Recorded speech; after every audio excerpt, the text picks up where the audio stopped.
रीना वही बातें सुनकर मन में बहुत दुखी हो रही है। मैं तो कुछ भी कर लूं, मेरे तो भाई ही नहीं है, मैं किसकी राखी बांधूंगी, यह सोचकर वो बहुत दुखी है। लेकिन वो यही सोचते हुए घर जाती है। रीना बहुत गरीब थी, लेकिन उनके माता पिता भी बहुत बूढ़े हो चुके थे। अब क्या कहना, जब सावन का महीना आ जाए तो त्योहार तो आना ही आना है। रीना की माँ बोलती हैं, बेटा कल तो पंचमी है और हमारे घर में तो कोई पैसे भी नहीं हैं कि जिससे हम त्योहार मना सके। रीना बोलती है, माँ आप दुखी मत होइए, हम कल गोलगप्पे बेचने जाएंगे और उससे हमें जो पैसे मिलेंगे उससे हम त्योहार मनाएंगे। अच्छा, उस समय तो रीना यह बोलकर चली जाती है। शाम होते ही रीना गोलगप्पे बेचने निकल गई, लेकिन मन में यह सोच रही है, कल तो पंचमी है, वो तो हम किसी तरीके मना लेंगे, लेकिन अब तो रक्षाबंधन भी आ रहा है और मेरा भाई है नहीं, मैं किसको राखी बांधूंगी। रीना यह बात सोचकर पानी पूरी बेचने निकल गई। ले लो पानी पूरी, ले लो पानी पूरी। वहाँ पर पानी पूरी खा रही थी दो फ्रेंड, वो आपस में बातें कर रही थी। क्या पूनम, तुम जानती हो अब तो जल्दी से राखी आने वाला है, हम लोग तो खूब एंजॉय कर रहे हैं, एक एक कपड़े खरीदेंगे, ड्रेस पहनेंगे, ये पहनेंगे, सब आपस में बातें कर रही हैं दोनों फ्रेंड। लेकिन रीना वही बातें सुनकर मन में बहुत दुखी हो रही है। मैं तो कुछ भी कर लूं, मेरे तो भाई ही नहीं है, मैं किसकी राखी बांधूंगी, यह सोचकर वो बहुत दुखी है। लेकिन वो यही सोचते हुए घर जाती है। रास्ते में एक नारियल बेच रहा होता है आदमी, वहाँ पानी पीने के लिए नारियल वहाँ जाती है, पीती ही रहती है।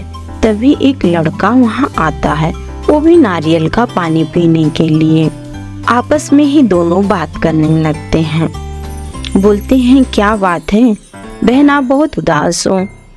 बोलती है, भाई क्या बताएं, मेरे तो कोई भाई नहीं है, अब राखी आने वाला है, मैं किसको राखी बांधूंगी, यह सोचकर मैं बहुत दुखी हूँ। वो लड़का हंसकर बोलता है, बहन आप क्यों दुखी हो रहे, मेरे भी तो बहन नहीं है। ऐसा करते हैं, आप मेरी बहन बन जाओ, मैं आपका भाई बन जाता हूँ। अच्छा, वो दोनों यही बात कहकर वो अपने घर चली जाती, ये भी अपने घर चली आती है। आकर अपनी माँ से बोलती है, माँ मैं आज नारियल पानी पीने गई थी, मुझे एक भाई मिला है जो वो बोलता है कि मैं तुम्हारा भाई हूँ और तुम मेरी बहन हो। उसकी माँ बोलती है, बहन बेटी ये दुनिया है, लोग ऐसे कहते हैं मगर रियल में ऐसा नहीं होता है। वो कह दिया है राखी बांधने थोड़ी नहीं आएगा तुम्हारे पास। रीना को लेकिन उसकी बात पे भरोसा था। रीना बोलती है, नहीं माँ मेरा भाई जरूर आएगा, मैं उसका इंतजार करूँगी राखी के दिन। माँ बोलती है, कोई बात नहीं है बेटा, देखती हूँ कि आज के कलयुग में कोई वादा करके भी पूरा करता है। अच्छा, राखी का दिन आ जाता है। रीना सज बज कर इंतजार करती रहती है। बहुत देर हो जाती है रीना को इंतजार करते, फिर रीना को रहा नहीं जाता है। रीना बोलती है, माँ मैं अभी आती हूँ, देखूं भाई कहीं मेरा घर तो नहीं जानता है, ढूंढ तो नहीं रहा है। अच्छा, उसकी माँ बोलती है, जाओ अपनी मन की शांति के लिए ये भी कर लो। अच्छा, रीना ढूंढने निकल जाती है, काफी लोगों से पूछती है कि क्या आपने मेरे भाई को देखा है। गांव वाले बोलते हैं, अभी तक ले तो तुम्हारे भाई नहीं थे, अचानक से भाई कहाँ आ गया तुम्हारे। तो रीना सबसे पूछती है। अच्छा, पूछते पूछते वो रास्ते में पहुंचती है तो देखती है कि उसका भाई बेहोश पड़ा है।